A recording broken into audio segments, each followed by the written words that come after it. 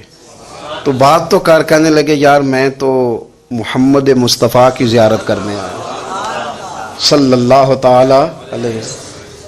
یہ بے نیاز لوگوں میں سے ہیں حضرت سیدنا ابو ذر غفاری. میں حضور کی زیارت کے لیے حضرت علی کہنے لگے سویرے لے چلوں گا.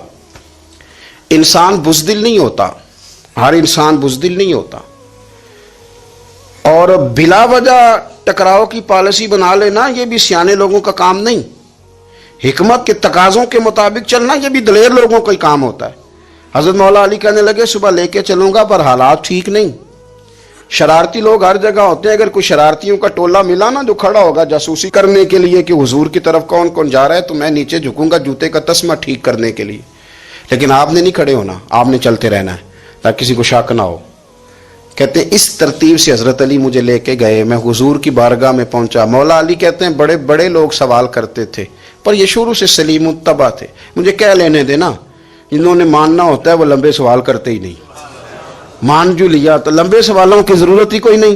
کہتے ہیں لوگ بڑے بڑے سوال کرتے تھے پر ابو ذر نے 2-3 باتیں پوچھی اور آگے جا کے کہنے لگے حضور ہاتھ بڑھائیں مجھے کلمہ پڑھائیں. نبی پاک صلی اللہ علیہ وسلم نے کلمہ پڑھایا. فرمایا باہر جا کے نا ابھی ذکر کرنا کہ تم مسلمان ہو گیا, یہ ماریں گے. عرض کی حضور انہیں مارنے دے, میں آیا بھی مار کھا نہیں ہوں, انہیں مارنے دے نا. پڑا فلک کو کبھی دل جلوں سے کام نہیں. داغ دلوی نے کہا تھا پڑا فلک کو کبھی دل جلوں سے کام نہیں, اور جلا کے راکھ نہ کر دوں تو داغ نام نہیں. ماری تو کھانے آئے ہیں, مارنے دے, کرنے دے زور جتنا لگانا ہے لگانے دے. باہر جا کے اعلان کیا. مکے والوں نے مارا, اتنا مارا کہ بے ہوش ہو گئے. پھر کسی نے بتایا کہ تم نے گزرنا بھی ہے ان کے علاقے سے, بنو غفار سے. پھر ان کا پتہ بھی ہے یہ لوگ بڑے سخت ہیں. پھر چھوڑا. تبن بڑے جلالی تھے, زاہد مزاج تھے. فرماتے تھے کہ جو تمہاری ضرورت سے زیادہ ہے وہ سارا صدقہ کرو. کنز کے معاملے میں ان کا رویہ یہ تھا. صرف حضرت صدیق اکبر کو کچھ نہیں کہا انہوں نے, باقی حضرت عمر جیسے آدمی کو بھی کھڑا کر کے کہہ لیتے تھے یہ مال کیوں رکھا ہوا ہے خزانے میں, بانٹتے کیوں نہیں سارا. اور جناب عثمان غنی رضی اللہ تعالیٰ عنہ کے ساتھ تو باقاعدہ کئی دفعہ اس موضوع پر گفتگو کی. وہ کہتے تھے کہ جب اللہ کہتا ہے قرآن میں کہ مال دولت جمع نہیں کرنی, تو وہ جو لوگ تھے وہ بھی بڑی شانوں والے تھے. وہ کہتے تھے کہ اللہ نے جب زکوٰۃ فرض کی تو مال جمع ہوتا ہے تو زکوٰۃ فرض ہوتی ہے نا. جب فطرانے کا کہا تو مال ہوتا ہے تو فطرانہ آتا ہے نا. تو آپ جو کہہ رہے ہیں وہ ٹھیک ہے پر آپ اعلیٰ بات کر رہے ہیں تقوی کی, سارا بانٹو. تو حضرت ابو ذر غفاری کہتے تھے چلو ٹھیک ہے تمہاری بھی بات مان لیتا ہوں, پر یہ بتاؤ مدینے والے کا اپنا طریقہ کیا ہے. کہ بھائی حضور کا طریقہ تو وہی ہے جو آپ بتا رہے ہیں. تو فرمانے لگے پھر اس رستے نہ چلیں جو رستہ مدینے والے رسول کا ہے. اور حضور سے نبی پاک سے عشق کرتے بڑا کھل کے. یہ صحابہ صفہ میں سے تھے. کلمے پڑھنے کے بعد چونکہ طبیعت جلالی تھی تو حضور نے بھیج دیا, فرمایا واپس جاؤ اپنے قبیلے میں تبلیغ کرو. واپس گئے, بھائی کو مسلمان کیا, والدہ کو مسلمان کیا, قبیلہ سارا مسلمان کیا, وہیں رہے. ہجرت مدینہ کے بعد آئے تبوک کے موقع کے قریب, اور حضور نے صحابہ صفہ میں رکھ لیا. نوکری کرتے مدینے والے رسول کی, دلیر آدمی تھے, بڑا قبیلہ تھا, پر ڈیوٹی کرتے, ڈیوٹی خدمت کرتے. ایک بیٹا تھا زار اس کا نام تھا, اس کی ڈیوٹی لگائی تم نے میرے نبی پاک کے اونٹ چرانے. ڈاکو آئے تو صاحبزادہ اونٹوں کی اونٹنیوں کی حفاظت کرتے شہید ہو گیا. اور یہ انوکھا بندہ ہے جس نے شرط لگائی تھی کہ میں نے کالی سیاہ رنگ کی عورت سے شادی کرنی. انوکھا بندہ ہے. ایک بیٹی تھی ایک بیٹا, بیٹا شہید ہو گیا. بیوی سے کہا تم نے نبی پاک کے گھر میں خدمت کرنی ہے, حضور کے گھر والوں, اور میں نبی پاک کی نوکری کروں گا. حضور کی خدمت کرتے, ہر وقت خدمت میں رہتے. اور حضور جب آتے نا, صحابہ صفہ میں یہ شامل تھے جو لوگ دین سیکھتے, حضور جب آتے تو سب سے پہلے آ کے حضرت ابو ذر غفاری کا پوچھتے, بلائیں. اور جب بات کرتے حضور تو بار بار ان کو مخاطب کر کے بات کرتے. حضرت ابو ذر غفاری رضی اللہ تعالیٰ عنہ کا نبی پاک سے اتنا پیار کہ ہماری بھی مشکل حل کر دی.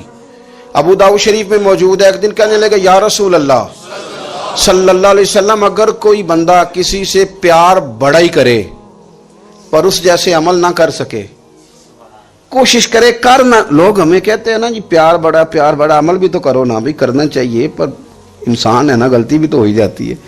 اب ہم عمل نہیں کر سکتے تو تم ہمیں پیار بھی نہیں کرنے دو گے, مہربانی کرو پیار تو کرنے دو نا. حضرت ابو ذر غفاری نے کہا, ابو داؤد شریف میں موجود ہے, یا رسول اللہ صلی اللہ تعالی علیہ وآلہ وسلم حضور پیار بڑا کرے پر ان جیسے عمل نہ کرے تو حکم کیا ہے؟ تو حضور نے فرمایا پیار سچا کرے، اللہ قیامت کے دن جس سے محبت کرے گا نا اس کے ساتھ ہی دونوں کو اکٹھا فرما دے گا۔ تو حضرت ابو ذر نے فوراً کہا حضور پھر مجھے آپ سے بھی بڑا پیار ہے، رب سے بھی بڑا پیار ہے۔ فرمایا فکر نہ کرنا، جنت میں اکٹھے ہی جائیں گے۔ اتنی محبت رسول پاک کی ذات کے ساتھ حضور کی نوکری کرنا۔ ایک دن خدمت کرتے کرتے سو گئے، حضور مسجد میں آئے پتہ کرنے کہ ابو ذر آرام کر رہا ہے۔ یہ بھی مزہ ہوتا ہے، خیال رکھنا اپنے درویشوں کا، کیا کھایا کیا پیا کہاں سوئے۔ حضور رات کو آئے، یہ سوئے ہوئے تھے، فرماتے ہیں حضور نے میرا انگوٹھا ہلایا، میں اٹھ کے بیٹھ گیا، حضور بھی میرے پاس بیٹھ گئے۔ اور میں ابو ذر بڑا پیار کرتے ہو؟ سونے آپ کو پتہ ہی ہے۔ کہا یار تو بڑی نوکری کرتا ہے، ایک دن وہ بھی آئے گا جس دن تجھے میری مسجد اور میرے شہر سے جانا پڑے گا، پھر کیا کرو گے؟ تو عرض کی حضور کسی کی طاقت ہے مجھے آپ کے شہر سے نکالے؟ میں تلوار نکال لوں گا۔ تو نبی پاک نے فرمایا تلوار نہ نکالنا، جہاں تمہیں بھیجا جائے چپ کر کے چلے جانا۔ حضور کب تک؟ فرمایا جب تک اللہ تیری اور میری ملاقات نہیں کرا دیتا، یعنی وصال تک۔ یہ واحد شخص ہیں کہ حضور کے وصال ظاہری کا وقت آ گیا تو فرمایا کوئی میرے ابو ذر کو بلاؤ۔ جب یہ آئے تو حضور لیٹے ہوئے تھے، یہ جھکے نبی پاک کی طرف، حضور میں حاضر ہوں، تو حضور نے پکڑ کے سینے کے ساتھ لگا لیا۔ میرے رسول پاک صلی اللہ علیہ وسلم کی خدمت میں ایک دفعہ عرض کرنے لگے حضور مجھے صوبے کا گورنر بنا دیں۔ تو نبی پاک نے فرمایا ابو ذر میں عہدے پسند نہیں کرتا، تو تمہیں بھی میں کہتا ہوں عہدہ نہ لینا، تمہیں بھی کہتا ہوں عہدہ نہ لینا۔ فرمایا ابو ذر میں جو چیز اپنے لیے پسند کروں گا تمہیں بھی اسی کا مشورہ دوں گا، تم بندے اچھے ہو پر یہ کام تمہارے بس کا نہیں ہے۔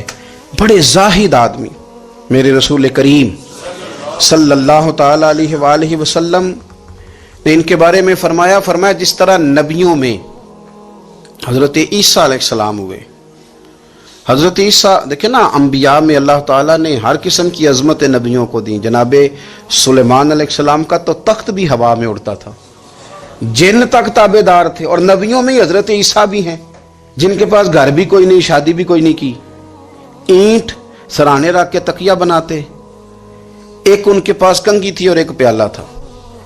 دیکھیں جو بندہ نیک ہو نا وہ بھی نیک ہیں، اللہ کے نبی ہیں۔ آپ اپنا تقوی مسلط نہیں کریں گے، جو وہ کر رہے ہیں وہ بھی مخلص ہو کے کر رہے ہیں۔ حکومتیں جو چلانی ہیں تو وہ کس نے چلانی ہے؟ اگر نیک بندے نہیں آئیں گے تو غلط لوگ آئیں گے، قوموں پہ ظلم کریں، وہ بھی اپنی جگہ ٹھیک ہے، لیکن یہ جو کر رہے ہیں یہ بات بھی اپنی جگہ بالکل ٹھیک ہے۔ ہم پتہ کیا کرتے ہیں، ہم چیزوں کو مسلط کرتے ہیں، ایک دوسرے پر مسلط نہیں کریں چیزوں کو۔ آپ جو کر سکتے ہیں، جو رستہ آپ کو صحیح لگتا ہے اختیار کر لیں، یہی تو ہمارے دین کا حسن ہے کہ سارے رستے واضح کر کے ہمیں دکھاتا ہے۔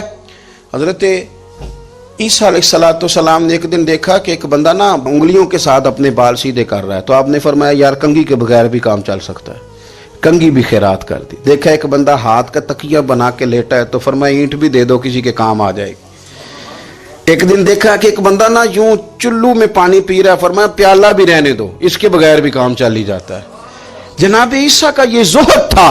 میرے نبی پاک علیہ السلام نے فرمایا جس نے جناب عیسیٰ کا زہد دیکھنا ہو وہ میرے ابو ذر غفاری کو دیکھے، ان کو دیکھے، یہ دنیا میں جناب عیسیٰ کے زہد کے مطابق چلتے پھرتے ہیں۔ ساری زندگی دولت کو مال کو پسند نہیں کیا۔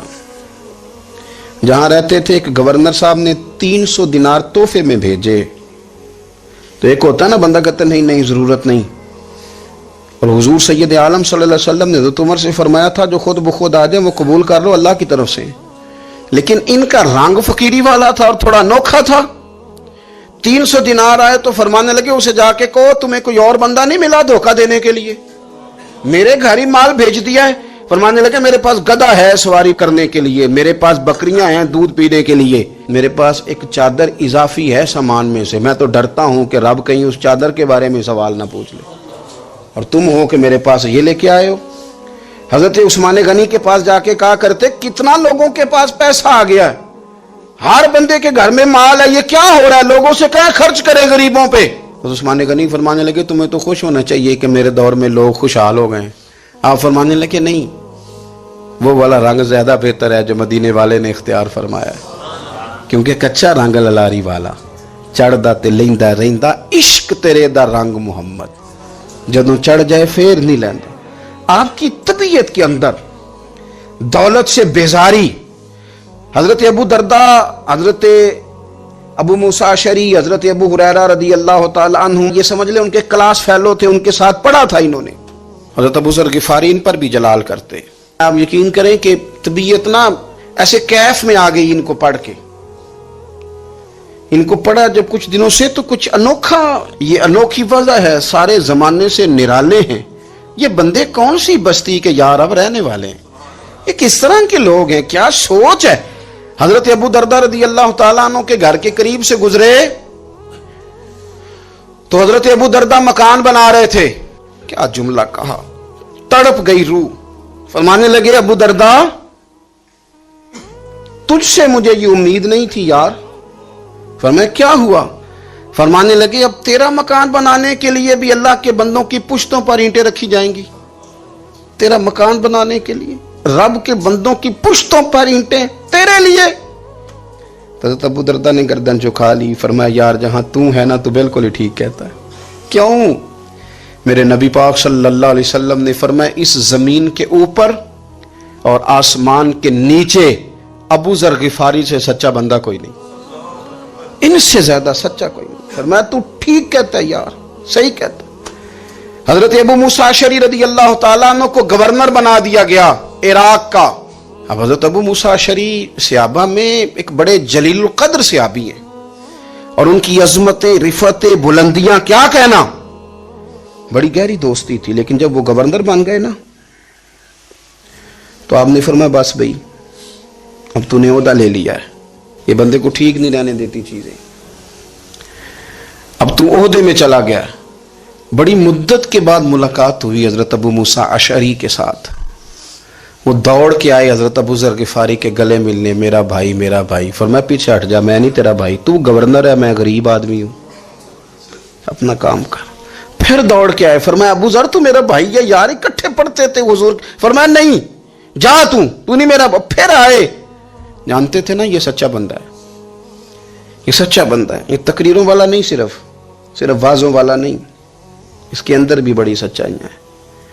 قریب آئے، آ کے کہا یار تو میرا بھائی ہے، میرے سینے لاگ۔ فرمانے لگے تو تیسری بار آیا ہے، مومن ہے، میں منہ نہیں موڑ سکتا، پر پہلے مجھے بتا گورنر بننے کے بعد تو نے مکان کتنے بنائے، باغ کتنے لگائے، چکیاں کتنی لگائیں، کتنے تو نے چیزیں بنائی ہیں، پہلے بتا۔ تو حضرت ابو موسیٰ اشعری نے ان کا ہاتھ پکڑا، رونے لگے، کہنے لگے جس محبوب سے تو نے تربیت لی ہے میں بھی انہی کا نوکر ہوں، جن کپڑوں میں میں عراق گیا تھا میرے آج بھی وہی ہیں یار۔ کیا بات کرتا ہے تو، میرے وہی ہیں۔ مجھے بتا اگر یہ عہدے خدمت کے ہم نہیں لیں گے تو پھر کیا ظالموں کو دیں گے، غیروں کو دیں گے؟ نہ کر، کچھ نہیں بنایا۔ حضرت سیدنا ابو موسیٰ اشعری رضی اللہ تعالیٰ عنہ روئے، اور جب کہا نا کوئی شے نہیں میرے پاس، تو فرمایا اچھا چل آ جا، پھر سینے لگ جا، تو واقعی میرا بھائی ہے۔ پھر حضرت ابو ذر غفاری نے محبت فرمائی، وہ درویشی، وہ فقیری، وہ سادگی، وہ نورانیت، وہ دل کے ساتھ اندر۔ ہمارے تو بہت سارے لوگ ہیں جو کہتے ہو کہاں لے جانا ہے مال، کیا ضرورت ہے مال کی، ہر وقت مال کی مخالفت کرتے ہیں، لیکن دل ان کا کہتا ہے کہ آئے صحیح، کسی طریقے سے پہنچے صحیح۔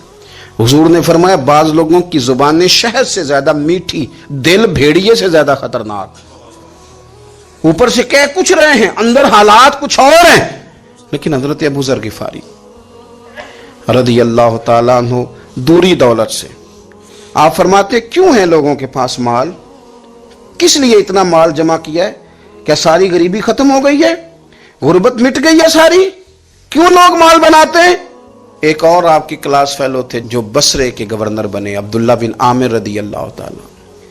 ایک صاحب سے ملاقات ہوئی، جناب نافع تائی ان کا نام تھا، تو حضرت ابو ذر غفاری سے وہ بڑے شوق سے ملنے آئے، حضور کے صحابی سمجھ کر کے۔ فرمایا کہاں کے رہنے والے ہو؟ کہا میں تو بصرے کا رہنے والا ہوں۔ فرمایا وہاں میرے ایک کلاس فیلو ہیں عبداللہ بن عامر، کہا وہ تو آج کل گورنر ہیں۔ فرمایا میرا ایک پیغام دے دو گے اس کو جا کے؟ کہا حضور دے دوں گا۔ فرمایا اس سے جا کے کہنا تو گورنر بن کے بھی زندہ ہی ہے، اور میں پانی کا پیالہ پیتا ہوں، کھجور کھاتا ہوں، اور رب کی عبادت کرتا ہوں، میں بھی تو زندہ ہی ہوں نا، تو بھی زندہ ہی ہے، اس سے آگے کچھ نہیں ہے۔ اور میں کھجور کھاتا ہوں، پانی کا پیالہ پیتا ہوں، میں بھی تو زندہ ہوں نا۔ اللہ اکبر۔ نافع تائی کہتے ہیں اس پیغام کی سمجھ نہیں آئی، لیکن میں لے کے گیا۔ عبداللہ بن عامر سے میری ملاقات ہوئی تو میں نے کہا جی ایک پیغام دینا ہے، تو انہوں نے کچھ توجہ نہیں کی۔ جب میں نے بتایا نا کہ حضرت ابو ذر غفاری کا پیغام ہے تو ان دونوں آنکھیں کھول دی، کہنے لگے جلدی بتاؤ انہوں نے کیا کہا ہے۔ فقر اور درویشی کے رستے پہ چلنے والوں کے امام سیدنا ابو ذر غفاری نے کیا کہا ہے؟ تو کہتے ہیں مجھے پاس بٹھا لیا، شفقت فرمائی، کہنے لگے اب بتاؤ انہوں نے کیا کہا ہے۔ تو عرض کرنے لگے انہوں نے کہا ہے کہ تو گورنر ہے، تو بھی زندہ ہے، اور میں کھجور کھاتا ہوں، پانی پیتا ہوں، رب کو یاد کرتا ہوں، میں بھی تو زندہ ہی ہوں نا۔ کہنے لگے ایک دفعہ پھر کہا انہوں نے کہا تھا کہ میں کھجور کھاتا ہوں، پانی پیتا ہوں، عبادت کرتا ہوں، میں بھی تو زندہ، کہا ایک دفعہ پھر کہتے ہیں تیسری دفعہ کہا تو وہ اتنا روئے کہ انہوں نے چادر میں منہ چھپا لیا۔ کہنے لگے یار وہ ٹھیک ہی کہتا ہے، وہ صحیح کہتا ہے، اتنا مال، اتنے عہدے، اتنی چیزیں، اتنا کچھ جمع کر کے رکھا ہے، ان کا حساب دینا، ان چیزوں کی اللہ کے حضور کیا عذر پیش کریں گے، کس طرح رب کی بارگاہ میں بتائیں گے، کیا وجہ تھی، کن چکروں میں ہم نے زندگی گزار دی۔ سیدنا ابو ذر غفاری رضی اللہ تعالیٰ عنہ نے اپنی حیات مبارکہ ساری کی ساری فرماتے تھے کہ ہم نہیں عمل کریں گے تو کون کرے گا۔ وہ خاص سادگی، وہ خاص، اور پتہ ہے میرے نبی پاک نے کیا فرمایا؟ فرمایا مجھے میرے رب نے حکم دیا ہے کہ میں 4 لوگوں سے پیار کروں۔ اللہ اکبر، کاش کبھی آپ اس حدیث کے جملوں کو سمجھیں۔ او یار اللہ نے حکم دیا ہے محبوب پیار کرے، حضور کس سے؟ تو پہلے 3 مرتبہ نبی پاک نے ایک ہی شخص کا نام لیا، فرمایا علی سے، علی سے، علی سے، پھر فرمایا ابو ذر غفاری سے، پھر فرمایا جناب مقداد سے، پھر فرمایا سلمان فارسی سے۔ رب نے مجھے کہا ان سے پیار کرو۔ حضرت ابو ذر غفاری تبوک کے موقع پر نا اونٹ پہ بیٹھے تھے، پیچھے رہ گئے، اونٹ پر بیٹھے تھے تو پیچھے رہ گئے، اونٹ سست تھا، تھک گیا، چل نہیں رہا تھا۔ حضرت ابو ذر غفاری رضی اللہ تعالیٰ عنہ پہلے تو اسے لے گئے یہ گاؤں میں کہ اونٹ بیمار ہو گیا، اس کا علاج کرایا، لیکن جب وہ ٹھیک نہ ہو سکا نا تو اونٹ وہیں چھوڑ دیا۔ حضور صلی اللہ علیہ وسلم کے پیچھے ضرور پہنچنا ہے میدان تبوک میں، تو جو سامان تھا وہ سارا پشت پہ رکھا اور اکیلے ہی چل دیے، تنے تنہا اور پیدل۔ سامنے سے گرد اڑتی ہوئی نظر آئی تو لوگوں نے کہا حضور پتہ نہیں کون آیا ہے۔ فرمایا تمہیں نہیں پتا، مجھے تو پتا ہے نا، ابو ذر غفاری آیا ہے، ابو ذر غفاری آئے۔ پھر حضور نے فرمایا یمشی واحدہ و یموت واحدہ و یبعث واحدہ، فرمایا یہ تنہا چلتے ہیں، یہ تنہا ہی دنیا سے جائیں گے، تنہا ہی اٹھائے جائیں گے، تنہا چلتے ہیں، تنہا ہی دنیا سے جائیں گے، انتقال تنہا ہی اٹھائے جائیں گے۔ جو بہت زیادہ سختی کرنے لگے صحابہ پہ، بہت زیادہ، تو حضرت عثمان غنی رضی اللہ تعالیٰ عنہ نے فرمایا کہ آپ اپنے مزاج کے لحاظ سے تو درست ہیں، پر جو چیز آپ طاری کرنا چاہتے ہیں جب شریعت گنجائش دیتی ہے تو آپ کیوں اتنی سختی فرماتے ہیں؟ تو فرمانے لگے ٹھیک ہے پھر مجھے ربضہ جانے کی اجازت دے دو۔ ربضہ ایک بستی تھی، جنگل تھا، وہاں کوئی آتا جاتا نہیں تھا، اسی کسے دے کچھ نہیں جلا گئے تو نہ کچھ ہڈا دردی۔ حضور نے کہا تھا نا یمشی واحدہ،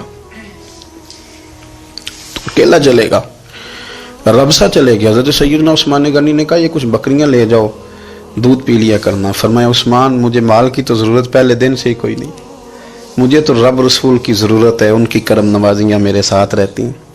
تشریف لے گئے، وہاں تنہا کھجور کے خشک ٹکڑے کھاتے، عبادت کرتے، اللہ کو یاد کرتے۔ بڑے بڑے لوگوں نے آ کے کہا کہ ابو ذر آپ کی بڑی شان ہے، ہمارے ساتھ چلیں۔ فرمایا چھوڑو، کہاں منشور ہم اور کہاں ہنگامے محبت کے، ایک حجرے میں رہتے ہیں، خدا کو یاد کرتے ہیں، ضرورت کوئی نہیں، جہاں ہوں نا وہاں میں ٹھیک ہوں، حاجت نہیں۔ وصال کا وقت آ گیا، دنیا سے جانے کا ٹائم آ گیا، اکیلے ہیں، بیوی ہے اور بیٹی ہے، جنگل کا علاقہ ہے، حج ہو گیا، راستے بند ہو گئے، بیمار ہو گئے، اپنی اہلیہ کو بلا کے کہنے لگے اب میں بچوں گا نہیں، اب جانے کا وقت آ گیا۔ میں نے فقیری جو حضور کی دیکھی تھی اس میں نے وقت گزارا ہے، اور دیکھ میں جا بھی فقیری میرا ہوں، لے سجدہ سا توڑ دی پائی، جان بھی دیتی تیرا تیرے، اب جانے کا وقت ہے۔ تو اس طرح کرنا، اگر تیرے پاس کوئی کپڑا ہوا تو مجھے کفن دے دینا، نہ ہوا تو اللہ کے سپرد کر دینا۔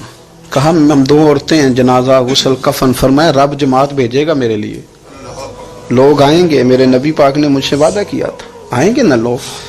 تو اہلیہ کہنے لگی ابو ذر آپ کو کیسے پتا ہے کہ آپ اس صحرا میں انتقال کر جائیں گے، اللہ شفا دینے والا ہے۔ فرمانے لگے ہم 3-4 لوگ بیٹھے تھے تو حضور نے فرمایا تھا تم میں سے ایک شخص صحرا میں اکیلا انتقال کر جائے گا، تو وہ میرے جتنے باقی ساتھی تھے وہ سارے انتقال کر گئے، اب میں اکیلا ہی بچا، مجھے پتا ہے وہ میں ہی ہوں، تو تم دیکھنا تمہیں کوئی نہ کوئی مل جائے گا غسل کفن کے لیے۔ آپ کی اہلیہ کہتی ہیں کہ میں اٹھی، کبھی دوڑ کے میں باہر جاتی، سڑک پہ جا کے دیکھتی کوئی گزر رہا ہے، پھر میں آ کے کہتی حج ختم ہو گیا ہے، راستے بند ہو گئے ہیں، کون آئے گا جنگل میں، پھر میں آ کے ان کی تیمارداری کرتی، پھر اٹھ کے جاتی، پھر میں آ کے تیمارداری کرتی۔ اچانک میری نظر پڑی تو ایک چھوٹا سا قافلہ آ رہا تھا، اس قافلے میں چند لوگ تھے اور سب سے بڑھ کر صحابی رسول حضرت عبداللہ ابن مسعود بھی تھے۔ میں نے ان کو اشارہ کیا تو وہ دوڑے آئے، کہنے لگے بہن کیا ہے؟ میں نے کہا یہاں ایک شخص ہے، تمہاری تھوڑی سی ضرورت ہے اس کو۔ حضرت عبداللہ ابن مسعود کہنے لگے کون ہے بی بی؟ کہتے ہیں میں نے کہا کہ وہ ابو ذر غفاری ہیں۔ کہتے تڑپ کے روئے عبداللہ ابن مسعود، تڑپ کے کہنے لگے ابو ذر میرے نبی پاک کا پیارا، میرے ماں بھی اس پہ قربان، میرا باپ بھی قربان، کدھر ہے جلدی بتاؤ۔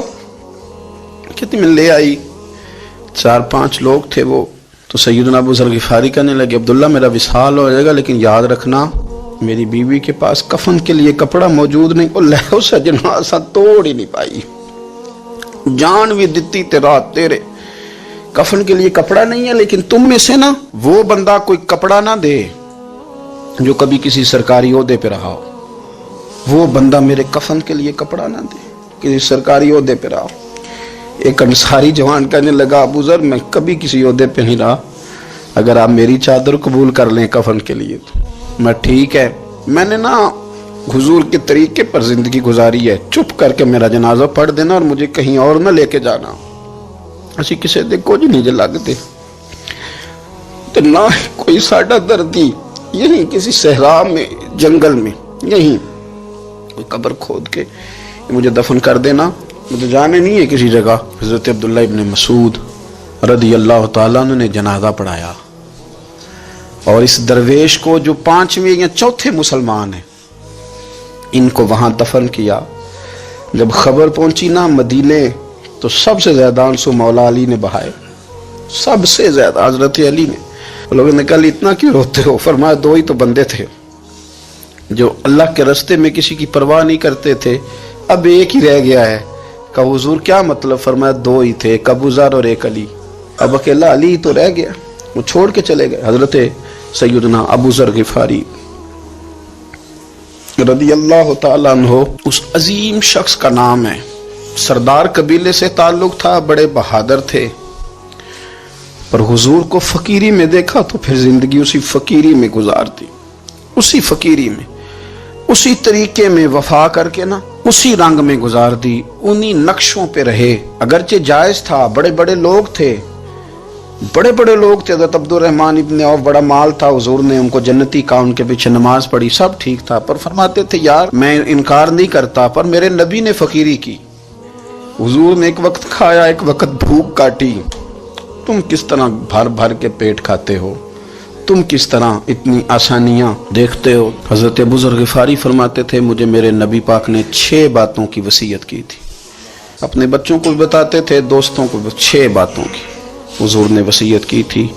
سب سے پہلے حضور نے فرمایا تھا ابو ذر مسکینوں سے محبت کرتے رہنا۔ دوسرا نبی پاک صلی اللہ علیہ وسلم نے فرمایا تھا جب بھی دیکھنا نیچے والوں کو دیکھنا، اوپر والوں کو نہ دیکھنا، مالداروں جاگیرداروں پہ توجہ نہ کرنا، ذہن خراب ہوگا، نیچے دیکھنا، غریبوں کی طرف توجہ رکھنا۔ تیسرے نمبر پر نبی پاک صلی اللہ علیہ وسلم نے فرمایا تھا ہر حال میں حق بات کہنا،